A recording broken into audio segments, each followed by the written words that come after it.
si apa itu Mama Gufron ya, dia mengaku menulis berapa 500 kitab apa 5.000 kitab katanya ya. Ada orang percaya. Kita yang kuliah sampai doktor lebih banyak pendengar dia saat dia ceramah daripada awak. Padahal tak apa-apa dia bilang. Nah, tapi begitulah, ketika tidak berilmu sangat mudah kemudian diperdaya oleh syaitan. Dianggap itu satu kelebihan, satu kemuliaan yang Allah Ta'ala beri, padahal sama sekali tidak. Ketika sudah disabitkan, maka orang ini pun sudah diangkat menjadi wali. Kalau sudah diangkat jadi wali tadi, semua yang datang dari dia seolah-olah sudah benar 100%, tanpa ditimbang-timbang lagi. Apa aja ngomong aja nih, ikut aja orang.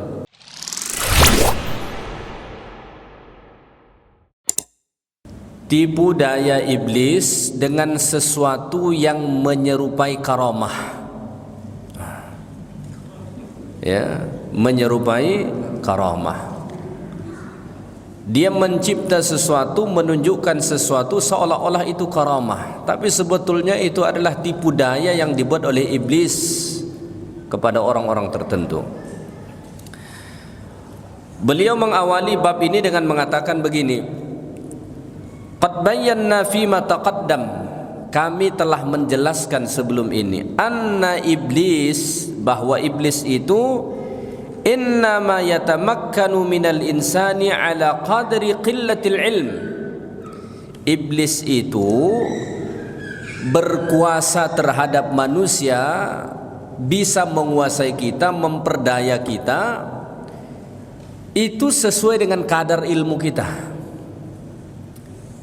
Artinya makin tinggi ilmu seseorang, insya Allah makin susah diperdaya iblis. Makin sedikit ilmunya, makin kurang ilmunya, makin mudah diperdaya oleh iblis. Fakullama qalla ilmul insan kasura tamakkunu iblis minhu. Maka ketika ilmu seseorang sedikit, maka sangat banyak peluang iblis bisa memperdaya dia, menguasai dia. Wa kullama kasura al-ilmu qalla tamakkunuhu min, dan ketika ilmu seseorang itu luas, banyak pengetahuannya, maka kemungkinan iblis memperdaya dia pun semakin sedikit. Maka kalau kita ingin selamat dari tipu daya iblis ini, salah satu cara yang paling baik apa? Selalu hadir di majelis ilmu. Hadir di majelis ilmu, bertambah ilmu kita. Semakin bertambah ilmu, semakin kecil peluang iblis untuk memperdaya kita. Ya, maka insya Allah orang-orang yang rajin hadir di majelis ilmu, mereka tidak mudah diperdaya oleh iblis. Berbeda dengan mereka yang jarang hadir di majelis ilmu atau bahkan nggak pernah hadir di majelis ilmu, sangat mudah diperdaya oleh iblis. Maka kita bersyukur kepada Allah Subhanahu wa taala hadirnya majelis-majelis ilmu di berbagai masjid. Ya, itu menjadi salah satu benteng penyelamat kita dari tipu daya iblis. Ya, tanpa ada majelis ilmu, makin lama iblis itu makin membuat kita melenceng dari agama ini. Pasti. Makin lama makin melenceng, makin lama makin melenceng begitu, ya. Baik. Wa minal 'ubbad man yara daw'an aw nuran fis sama' fa in kana ramadan qala ra'aitu lailatal qadr. Ya. Salah satu tipu daya iblis itu yang mudah membuat orang mengatakan itu karamah, itu karamah. Ada ahli-ahli ibadah yang mana dia melihat seolah ada cahaya yang terang di langit sana, kemudian dia berkata, ra'aitu lailatul qadar, saya sudah melihat Lailatul Qadar. Ya.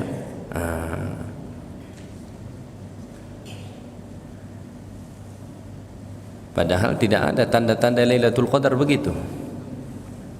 Ya, tidak ada tanda-tanda Lailatul Qadar begitu. Ada seorang tokoh agama datang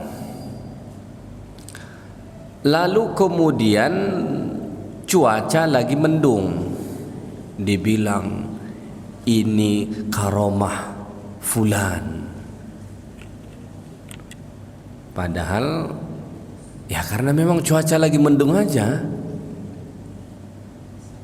Tapi memang ada orang-orang yang sangat mudah mengatakan karomah, dikait-kaitkan dengan ini. Bahkan ada kita mendengar ceramah yang viral bombastis itu, karomahnya katanya turun rantai emas lah dari langit. Iya kan? Bajunya katanya bisa ngomong. Ya. Karomah itu ada ndak? Ada. Karomah itu kemuliaan, kelebihan yang Allah Ta'ala beri kepada orang-orang saleh. Ada dalam agama kita.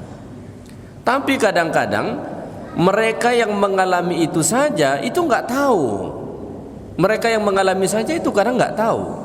Boro-boro ingin menunjukkan, bercerita detail kepada orang, dia yang mengalami pun kadang dia nggak tahu, nggak sadar. Kenapa? Karena itu pemberian Allah. Bukan satu kelebihan yang mutlak dia miliki, bisa dia tunjukkan, bisa dia perlihatkan kepada orang. Enggak. Tapi ada banyak orang yang ditipu oleh iblis sehingga kan seolah-olah itu karamah. Nah, ketika sudah diyakini itu karamahnya, maka semua yang datang dari dia diterima. Bahkan yang aneh, yang bercanggah dengan agama pun akhirnya kadang diterima. Alasannya apa? Itu wali itu, karamahnya ada itu. Pertama, yang melantik dia wali siapa?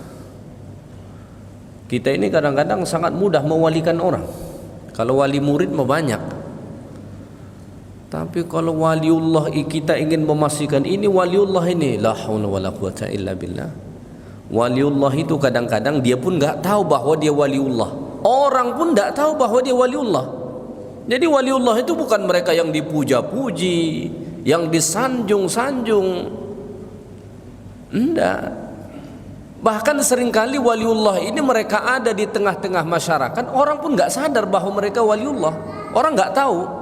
Bahkan dia sendiri pun dia nggak tahu bahwa dia waliullah. Nah, tapi jangan gara-gara itu kita bilang oh nggak ada wali. Ada. Ya. Dalam Al-Quran Allah Subhanahu Wa Taala mengatakan bahwa ada waliullah. Nah, ya. Jadi masalah tentang karamah tadi masuk tipu daya iblis kepada orang-orang yang tidak alim biasanya, tidak berilmu biasanya, dikaitkanlah oh ini karamah ini karamah ini karamah ini. Akhirnya apa? Karena dinisbatkan ini karamah kepada fulan ini, semua yang datang dari orang ini akhirnya diterima dengan alasan dia ini wali punya karamah. Padahal kadang-kadang apa tindakannya, pendapatnya, perbuatannya tidak sesuai dengan syariat. Masa ada orang gara-gara dikasih nama gelarnya sudah waliullah punya keramat, nggak sholat pun dianggap benar juga? Ada loh begitu. Jangan salah itu. Ada orang karena sudah diberi titel ini wali ini punya karamah ini, nggak sholat tetap dianggap wali. Dari mana ceritanya orang nggak sholat dianggap wali? Iya kan? Tapi itu terjadi, ya itu terjadi. Dari mana itu muncul? Talbisul iblis. Ini semua adalah tipu daya iblis. Ya, akhirnya rusak agama ini dibuat. Nah, ketika sudah dinisbatkan karamah kepada dia, kemudian dia dikatakan sebagai wali, maka orang berdalil dengan dia lagi. Ketika datang sesuatu dari dia, orang sudah tak melihat lagi apa dalil dari Qur'annya, apakah dalil dari hadis, enggak. Itu wali, kita ikutin apa aja yang dia bilang, ikutin aja lah katanya. Ini tipu daya syaitan yang banyak memperdaya manusia tanpa disadari oleh sebahagian manusia karena keterbatasan ilmu sesungguhnya, ya, karena keterbatasan ilmu, ya. Baik. Kita baca selanjutnya. Wa kam igtarra qaumun bima yushbihul karamat. Begitu banyak orang yang kemudian tertipu dengan sesuatu yang menyerupai karamah. Seolah-olah itu karamah, tapi sesungguhnya adalah tipu daya syaitan. Ya? Seolah-olah karamah, tapi sesungguhnya itu adalah tipu daya syaitan. Ada satu kisah, ya. Ada satu kisah. Faqad rawaina bi isnadin an Hasan an Abi Imran. Diriwayatkan dari Hasan an Abi Imran. Qala li Farqad. Dia berkata, Farqad berkata kepadaku. Ada seorang yang bernama Farqad. Apa kata si Farqad ini? Ya Aba Imran, wahai Abu Imran, ya, qad asbahatil yawm wa ana muhtammu bi daribati wa hiya sittatu darahim. Dia berkata kepada Abu Imran, dia kata, wahai Abu Imran, Farqad ini berkata, wahai Abu Imran, saat ini perhatianku terfokus kepada cukai, kepada pajak dia yang harus dia bayar. Berapa? Sittatu darahim, sebanyak 6 dirham yang harus dia bayar. Utang dia ini, ya, yang harus dia bayar ada 6 dirham. Lalu apa yang terjadi? Dia bilang, waqad ahallal hilal wa laysat indi. Anak bulan sudah terbit sedangkan saya belum punya. Mestinya sudah tiba waktu untuk membayarnya, sudah di awal bulan tapi belum ada duit. 6 dirham untuk membayar cukai tadi, pajak itu belum ada. Ya, fada'autu, maka akhirnya aku pun berdoa. Dia bilang, Farqad ini bilang, akhirnya aku berdoa. Fabainama ana amshi ala syatil furat idza ana bisittati darahim. Dia kata, aku berdoa kepada Allah, setelah itu aku berjalan di pinggir sungai Ifrat, sungai Furat. Tiba-tiba aku menemukan 6 dirham. Ya, dia butuh 6 dirham. Setelah itu dia berdoa, lalu berjalan dia di pinggir sungai Efrat, ketemu 6 dirham. Ya, ketemu 6 dirham. Fa akhadhtuha fa wazantuha fa idza hiya sittatun la tazid wa la tanqus. Dia bilang, aku ambil kemudian aku timbang, pas 6 dirham, tidak lebih tidak kurang, persis seperti yang dia butuhkan. Ya, kira-kira kalau orang yang terkecoh tadi, dia anggap apa ini? Dia anggap apa ini kira-kira? Karamah. Dia butuh 6 dirham, berdoa dia, langsung ketemu di pinggir sungai Efrat 6 dirham. Itu kalau orang yang kurang ilmu, itu sudah dianggap karamah itu. Misalnya bapak lagi butuh duit 5 juta, pusing di rumah, nggak ada duit 5 juta dapat. Akhirnya jalan, ketemu ada kresek isinya pas 5 juta. Orang yang kurang ilmu, yang gampang diperdaya syaitan, itu dia anggap karamah itu sebagai bentuk ijabah doa dia itu. Kenapa? Tadi dia sudah berdoa, dia butuh 6 dirham, nggak ada, waktu pembayaran sudah tiba. Akhirnya dia berdoa. Setelah itu dia berjalan di pinggir sungai Efrat, tiba-tiba ketemu 6 dirham. Ini kalau orang ilmunya rendah, dia pikir itulah pertolongan Allah untuk dia, ya, itulah karamah dia, itulah bentuk Allah mengabulkan doa dia. Tapi Abu Imran ini, apa kata Abu Imran kepada dia? Abu Imran ini adalah Ibrahim An-Nakhai, ya, salah seorang ulama fikih dari Kufah. Kufah ini masuk wilayah Irak sekarang. Seorang ulama, Ibrahim An-Nakhai, seorang ulama yang sangat terkenal. Imam Nawawi banyak mengutip perkataan-perkataan beliau. Apa dia bilang? Apakah dia memuja-mujinya, menganggapnya karamah? Apa dia bilang?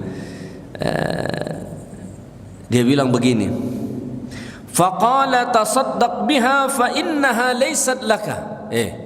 Sedekahkan itu bukan milikmu. Kenapa? Dia berilmu. Kalau orang tidak berilmu itu sudah dianggap itu karamah, padahal itu barang orang yang tercicir. Bukan tiba-tiba Tuhan kirim 6 dirham di depan dia, enggak. Orang yang berilmu dari sisi ilmu fikih, kalau ketemu barang di luar, ketemu barang yang tercicir, itu bukan milik kita. Ya, sebisa mungkin umumkan, tunggu siapa pemiliknya. Kalau juga tak kunjung tiba, ujung-ujungnya bisa sedekahkan. Itu bukan karamah. Orang ketemu duit 100 juta, 200 juta dalam bag, dalam tas begitu. Itu karamah atau bukan? Bukan. Ya? Bukan. Ini sering juga terjadi. Cerita-cerita yang begini sering terjadi. Ada pernah saya dengar cerita, ada seorang hamba Allah, dia cerita, dia sedang kesusahan, butuh duit. Lalu katanya, tiba-tiba datanglah orang yang dia tidak kenal, membawa duit 1 tas, dikasih ke dia. Orang-orang yang rendah ilmu tadi itu sangat gampang mengatakan inilah karamah dia, inilah buah dari amalan dia. Itu sangat gampang mengarah ke situ. Padahal bisa jadi itu orang koruptor. Bener loh. Koruptor ini kadang-kadang pusing, dia nggak tahu mau diletakkan di mana itu duit lagi. Diletakkan di bank takut dilacak PPATK, disimpan di rumah juga takut, udah nggak tahu mau diletak di mana. Akhirnya di sana ada tokoh agama, aku kasih aja lah ke dia katanya. Si tokoh agama anggap ini karamah. Bukan. Bisa-bisa itu duit haram yang lagi dibagi-bagi. Bukan karamah itu. Ya, bukan karamah. Nah, jadi kita bukan mengingkari adanya karamah, tapi jangan sikit-sikit karamah, sikit-sikit wali. Kok banyak betul walinya jadinya? Iya kan? Baik. Jadi Ibrahim An-Nakhai cukup tegas, ya. Beliau mengatakan, ya, tasaddaq biha fa innaha laysat laka. Sedekahkan itu duit yang 6 dirham karena itu bukan milikmu. Apalagi kau anggap karamah, jauh sekali itu. Itu duit orang yang tercicir. Jumlahnya memang 6 dirham. Tapi orang yang suka mengatakan karamah itu kan suka cocok logi dia. Ya. Mereka itu suka cocok logi, dicocok-cocokkan. Seperti yang saya bilang tadi, ada seorang tokoh agama datang ke negeri kita, cuaca mendung, lalu dicocok logikanlah kehadiran dia membuat negeri kita adem mendung. Bagaimana saat dia tidak ada lalu mendung di sini? Itu karamah siapa? Ya kan? Bagaimana saat dia datang di waktu yang lain cuacanya panas, ya kan? Atau cuacanya hujan begitu. Jadi orang yang suka bilang karamah, karamah, karamah itu biasanya cocok loginya sangat kuat, dicocok-cocokin. Nah, ya. Padahal seandainya mereka berilmu, mendalam ilmunya, insya Allah tidak akan seperti itu. Nah, ya. Jadi hati-hati, hati-hati. Karamah itu bukan sesuatu yang gampang diceritakan, bukan sesuatu yang gampang ditunjukkan. Tapi ada nggak Allah Ta'ala beri? Ada, kepada orang-orang soleh. Kadang-kadang orang lain pun nggak tahu. Allah Ta'ala datangkan itu sebagai kemuliaan untuk dia, sebagai pertolongan Allah untuk dia. Nah, ya, kita nggak pernah tahu. Maka menceritakan itu, mensabitkan itu, mengatakan itu, wah, itu hati-hati. Jangan-jangan itu adalah tipu daya syaitan. Qala Abu Imran, maka Abu Imran berkata lagi kepada Farqat tadi. Abu Imran ini adalah ulama fikih dari Kufah. Ulama fikih ini orangnya luas wawasannya. Ulama fikih itu ulama yang mempunyai wawasan yang luas. Pemahamannya terhadap Quran, pemahamannya terhadap hadis itu mendalam. Analisisnya tajam. Itu ulama-ulama fikih. Makanya kalau ulama fikih itu dia bisa bicara semua hal. Ya. Apa saja permasalahan bisa dijawab sama dia. Makanya ulama fikih itu wawasannya luas-luas sekali. Ya. Apa dia bilang? Dia bilang lagi kepada Farqat, "Fanzuru ila kalamil fuqaha." Ya. Lihat bagaimana pendapat ulama fikih soal itu. Jangan cepat kau anggap itu karamahmu. Itu barang yang tercicir. Lihat bagaimana pandangan fuqaha tentang barang orang yang tercicir. Ya.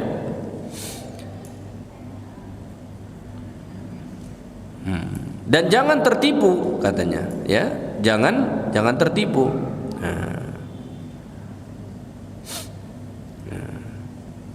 Jadi ini salah satu contoh, ya, salah satu contoh supaya kita tidak mudah mengatakan sesuatu karamah yang bukan karamah. Ya, jangan kita bermudah-mudah mengatakan sesuatu itu karamah, ya, yang bukan karamah. Bisa-bisa itu adalah bentuk daripada tipu daya iblis terhadap kita. Hanya hati-hati. Kalaupun ada karamah orang-orang tertentu, biarlah dia dan Allah yang tahu, atau bahkan dia pun dia tidak tahu. Jangankan karamah, ya, mukjizat saja yang Allah Ta'ala beri kepada para nabi, ya, mukjizat saja yang Allah Ta'ala beri kepada para nabi, tidak semudah itu mereka kemudian menunjukkannya kepada orang. Ya, tidak semudah itu. Musa itu diberi Allah tongkat. Diberi Allah tongkat. Tapi Musa tidak sikit-sikit pakai tongkat, sikit-sikit pakai tongkat, enggak. Tongkat Musa itu hanya kemudian bisa menjadi hal yang luar biasa ketika Allah menghendaki. Bukan mengikut kemauan Nabi Musa, enggak begitu. Makanya tongkat Nabi Musa itu pertama berubah menjadi ular saat berhadapan dengan penyihir-penyihir Fir'aun. Tongkat Musa itu kemudian dipukulkan ke batu, keluar air. Itu juga atas izin Allah. Tongkat Nabi Musa dipukulkan ke laut, kemudian membelah lautan. Nggak pernah itu dipakai Nabi Musa untuk menggandakan duit begitu, nggak pernah itu. Ya. Kalau orang yang jualan karomah itu kan, itu tongkat sudah bisa dihargai 5 miliar itu mungkin. Ya. Serbannya bisa jadi berapa itu? Mahal sekali jadinya itu. Ya. Jadi orang yang memproduksi peci, serban, jubah kalah sama dengan air ini. Orang yang membuat air mineral cuma berapa dia jual sebotol? Paling 3.000, 4.000, paling mahal 5.000, ya kan? Tapi kalau sudah singgah katanya di orang yang punya karomah, itu nanti bisa beda harganya itu, jadi mahal. Pokoknya kalah produsen air mineral ini. Sama serban, berapa harga serban? Paling mahal mungkin 100.000, ya. Tapi kalau sudah singgah di lehernya, berapa jadinya? Ya tergantung penawaran tertinggi. Kalau ada yang nawar sampai 1 miliar, 1 miliar pun bisa. Ya. Baik. Jadi apa namanya?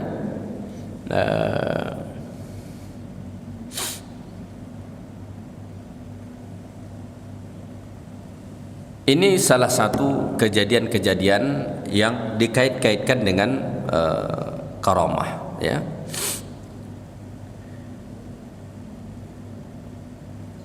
Ada lagi kisah yang lain juga, ya. Wa bi isnadin an Ibrahim al-Khurasani, diriwayatkan dari Ibrahim al-Khurasani, orang Khurasan. Khurasan ini wilayah Iran sekarang, ya. Dulu banyak ulama dari Iran tuh, banyak ulama Sunni zaman dulu. Sekarang sudah didominasi orang-orang Syiah, ya, bukan Sunni lagi, ya. Annahu qal, beliau berkata, ya, ihtajattu yawman ilal wudu. Satu hari saya mau berwudu, ya. Satu hari saya mau berwudu. Fa idza ana bi kauzin min jauhar wa siwak min fiddah ra'suhu alyan min al-khuz. Tiba-tiba dia bilang di depan dia itu sudah ada timba yang terbuat dari jauhar, permata, dan sudah ada siwak yang terbuat dari perak. Tapi walaupun terbuat dari perak, ra'suhu alyan, bagian ujungnya itu lebih lembut daripada benang sutra. Biasanya kan perak tidak lembut, itu ini lembut. Hal-hal begini juga itu orang yang kurang ilmu ini sangat cepat ini dibilang, oh ini karomah dia nih, ini karomah dia nih. Padahal bisa jadi itu milik orang lain yang tertinggal, atau milik pembesar yang berwudu sebelumnya di situ, atau itu milik seorang raja yang mungkin sebelumnya singgah di situ. Itu bisa terjadi. Tapi orang yang kurang ilmu itu akan sangat cepat mengatakan bahwa itu adalah karamah, ya. Ketika sudah disabitkan, maka orang ini pun sudah diangkat menjadi wali. Kalau sudah diangkat jadi wali tadi, semua yang datang dari dia seolah-olah sudah benar 100%, tanpa ditimbang-timbang lagi. Apa aja ngomong aja nih, ngikut aja orang. Ya. Si apa itu, Mama Gufron, ya, dia mengaku menulis berapa 500 kitab apa 5.000 kitab katanya, ya. Ada orang percaya. Ya. Kita yang kuliah sampai doktor, lebih banyak pendengar dia saat dia ceramah daripada awak. Ya. Padahal tak apa-apa dia bilang. Nah, tapi begitulah. Ketika tidak berilmu, sangat mudah kemudian diperdaya oleh syaitan. Ya, dianggap itu satu kelebihan, ya, satu kemuliaan yang Allah Ta'ala beri, padahal sama sekali tidak ada, ya, tidak ada seperti itu. Ada orang kecelakaan di jalan, hancur habis mobilnya, dia selamat karena kebetulan dia ustadz, karomah. Itu ada orang barat jatuh pesawat, hidup dia. Apa kita bilang tuh kira-kira? Ya. Maksudnya supaya kita jangan cepat-cepat mengatakan itu karamah. Ya tentu dia selamat karena kehendak Allah. Yang kedua mungkin dia mengikuti mode keselamatan, dia pakai seat belt dia, sabuk pengaman dia, sehingga dia tidak terlempar dari kursinya, walaupun mungkin mobilnya remuk, tapi kondisi fisiknya tetap tertahan di situ, tetap aman, dadanya tidak menghantam ke setir mobilnya, ya kan? Kan begitu. Itu kan bisa terjadi juga kepada orang non muslim. Pernah itu jatuh pesawat di mana? Tapi orang kafir lah semua begitu. Jatuh pesawat, kalau nggak salah itu pesawat klub bola, ya, klub bola. Jatuh, ada yang hidup tetap selamat, yang lain semua mati, hidup. Orang kafir, ya. Kalau dengan kejadian-kejadian begitu lalu dengan sebegitu mudah kita mengatakan ini karamah, oh, berarti apakah dia dapat karamah juga? Tentu saja tidak. Ya, jadi jangan salah faham, bukan berarti karamah itu tidak ada. Tapi jangan bermudah-mudah, ya. Untuk mengatakan seseorang wali itu pun jangan bermudah-mudah, ya. Waliullah itu apa tanda utamanya? Mereka orang yang sangat bertakwa kepada Allah, sangat bertakwa kepada Allah. Kita ini saking banyaknya cerita wali, akhirnya sebagian orang menganggap kalau sudah sampai ke maqam wali perangainya aneh-aneh. Sampai ke situ anggapan sebagian orang. Kenapa? Karena seringkali di branding yang wali itu aneh-aneh, pendapatnya aneh, perilakunya aneh, perbuatannya aneh, begitu, ya. Sehingga sebagian orang yang kurang ilmu itu menganggap bahwa kalau sudah sampai ke maqam wali itu ya begitu aneh. Ada orang gila lewat di pinggir jalan, sambil dia baca zikir atau baca Quran. Ada nggak orang gila yang baca Quran? Ada dong. Mungkin dulu dia pernah nyantri, ya. Kita kan nggak pernah tahu background dia kan. Mungkin dulu dia pernah nyantri, masih ada di ingatan dia itu ayat, ngaji dia, azan dia, gitu kan. Pakaiannya compang-camping. Orang yang tidak berilmu apa dia bilang? Oh, saya tidak melihat dia sebagai orang gila, saya melihat dia sebagai wali yang mana cintanya sudah gila dengan Tuhannya. Kata, oh, kayaknya keren gitu. Ini orang gila, sudah tak waras. Lalu kenapa dia bisa ngaji? Kenapa dia bisa menyebut nama Allah? Ya mungkin dulu dia backgroundnya pernah menuntut ilmu agama. Sama kayak orang gila, dulu dia suka main gitar, bernyanyi. Setelah dia gila masih nyanyi juga dia, iya kan? Kenapa masih ada dalam ingatan dia? Jadi sampai ada orang menganggap kalau wali itu aneh-aneh begitu. Enggak. Orang yang menjadi waliullah itu sederhana, mereka beriman dan sungguh-sungguh dalam bertakwa kepada Allah. Itulah wali. Dia tidak bermain-main dengan syariat. Dia tidak bermain-main dengan syariat. Dia tidak bermain-main dengan agama. Apalagi menyebutkan hal-hal aneh dalam agama, enggak ada waliullah begitu tuh. Kalau ada yang begitu, bisa jadi itu adalah wali syaitan. Ya, bisa jadi adalah wali syaitan, bukan waliullah. Waliullah itu mereka orang-orang yang paling kuat berpegang dengan firman Allah, dengan ajaran Allah, syariat Allah. Enggak mungkin ada waliullah meninggalkan syariat Allah, itu enggak mungkin. Makanya sangat aneh ada orang yang enggak sholat dibilang wali, itu aneh itu. Lalu mereka menganggap oh dia sholatnya udah beda dengan kita itu katanya. Nabi bilang sholat kamu seperti mana kamu melihat aku sholat. Nabi itu nggak pernah menghilang saat sholat, selalu disaksikan para sahabat, nggak pernah menghilang. Ini ada orang dianggap wali setiap mau sholat hilang, setiap mau sholat hilang. Lalu dia bilang dia punya karamah, dia nggak sholat di sini. Lalu di mana dia sholat? Di Mekah. Bro, di Mekah belum masuk waktunya. Di Mekah belum masuk waktunya. Kenapa bisa dia sholat di sana? Belum masuk waktunya. Ya. Apa dia Isra Mi'raj juga seperti Nabi? Naik buruk begitu.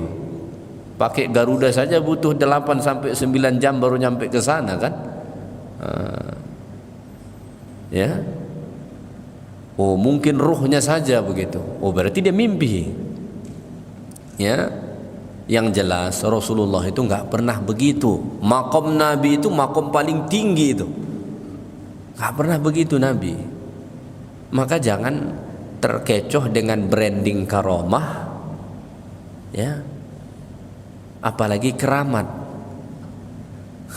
Sebetulnya kata keramat itu akar katanya karomah itu juga itu. Tapi jadi bahasa kita jadi keramat begitu. Sebetulnya karomah itu juga. Nah, cuma kita biasanya kalau disebut keramat malah larinya ke kuburan. Ini kubur keramat ini. Karena mungkin dulu orang yang dikuburkan di situ orang yang diyakini punya karomah, maka kuburnya disebutlah kubur keramat. Ada nggak kubur keramat itu? Ya kata orang ada. Tapi hakikatnya dalam agama kita nggak ada kubur keramat. Ya kubur-kubur, cuma ini kubur orang soleh, kubur orang tidak soleh, begitu saja. Ya, kita ziarah kubur, silahkan ziarah kubur, ke kubur manapun silahkan kita ziarah kubur, nggak jadi masalah. Nah, tapi ketika branding tadi, akhirnya ini kejadian ada kuburan lebih ramai daripada masjid. Ya, ada kuburan akhirnya lebih ramai daripada masjid. Makanya ada salah seorang tokoh dia bilang Gus Dur itu sampai sekarang belum ditanya malaikat mungkar nangkir. Kenapa? Nggak pernah putus orang dari kubur dia. Di hadis kan dibilang mungkar dan nangkir itu bertanya kepada orang yang mati itu setelah ditinggal 7 langkah. Ini nggak pernah putus orang dari kuburnya, maka Gus Dur itu belum ditanya sampai sekarang. Masuk akal juga. Ya. Kenapa akhirnya terjadi ada kubur-kubur tertentu itu lebih ramai ketimbang masjid, lebih ramai daripada masjid. Kenapa? Di branding keramat tadi. Akhirnya muncullah bisnis kuburan. Memang luar biasa. Orang di dunia ini tak pernah terfikir buat bisnis lewat jalur kuburan. Di negeri kita ini ada bisnis jalur kuburan. Tengok tuh, cari di YouTube, itu sudah ada kuburan yang ber-AC. Benar. Cari di YouTube, ada kuburan dibangun semewah-mewahnya ber-AC. Kenapa? Karena nggak pernah putus orang dari situ. Jadi difasilitasi sedemikian rupa. Kenapa difasilitasi sedemikian rupa? Karena di pojokan ada kotak infak. Lumayan tiap minggu banyak itu dapat. Bisa-bisa infak orang ke kubur itu lebih banyak ketimbang ke masjid. Sebagaimana lebih ramai mereka datang ke kubur ketimbang ke masjid. Ini bukan berarti nggak boleh ziarah kubur loh ya, jangan salah paham. Nanti ada pula yang berpikir Wahabi juga Ustadz ini rupanya. Bukan. Ziarah kubur itu boleh. Nabi anjurkan pergilah ziarah kubur fa innaha tudzakirukum bil akhirah. Mengingatkan kalian untuk akhirat. Masalahnya yang datang ke kubur-kubur keramat ini biasanya bukan ingat akhirat dia. Supaya dimakbulkan hajatku, supaya lancar bisnisku, supaya makanya dia ngasih sumbangan pun tidak berkira. Kalau ke masjid 2.000, tapi kalau ke kubur 100.000. Kenapa? Hajat qabul di sini. Hajat qabul di sini. Siapa yang membranding itu? Ya orang-orang yang berkepentingan. Siapa yang menjadi korbannya? Orang-orang yang kurang ilmu. Orang-orang yang kurang ilmu. Makanya tadi di awal disampaikan oleh Al-Imam Ibnu Qayyim, semakin kurang ilmu kita, makin gampang kita diperdaya. Makin berilmu, makin susah untuk diperdaya. Itu ada, saya lihat video itu, sampai ada kelompok tertentu mereka itu menghancurkan kubur-kubur palsu. Jadi ada kubur-kubur palsu kemudian di branding, dibilang ini kubur ulama ini. Tak pernah orang dengar nama ulama itu, tiba-tiba dibangun, dimewahkan. Supaya apa? Datang orang ziarah ke situ, nanti jadi kubur keramat. Jadi bisa-bisa satu orang dia punya kubur keramat 10. Kota infaknya kan 10, lumayan. Kalau setiap hari 100 orang ke situ dan satu orang ngasih 50.000 100, apa enggak pakai Mercy dia sebulan, setahun? Bisnisnya apa? Ada toko? Enggak ada. Lalu bisnisnya apa? Kuburan. Makanya hati-hati kita, ya. Jadi jangan mudah-mudah kita bilang karamah. Karamah itu ada, tapi enggak semudah itu kita bisa mengidentifikasinya, menunjukkannya, memastikannya. Biarlah itu urusan Allah Subhanahu wa taala yang dia beri kepada hamba-hamba yang dia kehendaki, ya. Baik, itu saja kajian kita pada malam ini. Yang baik dari Allah Subhanahu wa taala, yang kurang daripada saya, mudah-mudahan kita senantiasa dalam lindungan Allah. Subhanakallahumma wa bihamdik, asyhadu an la ilaha illa anta, astaghfiruka wa atubu ilaik. Assalamualaikum warahmatullahi wabarakatuh.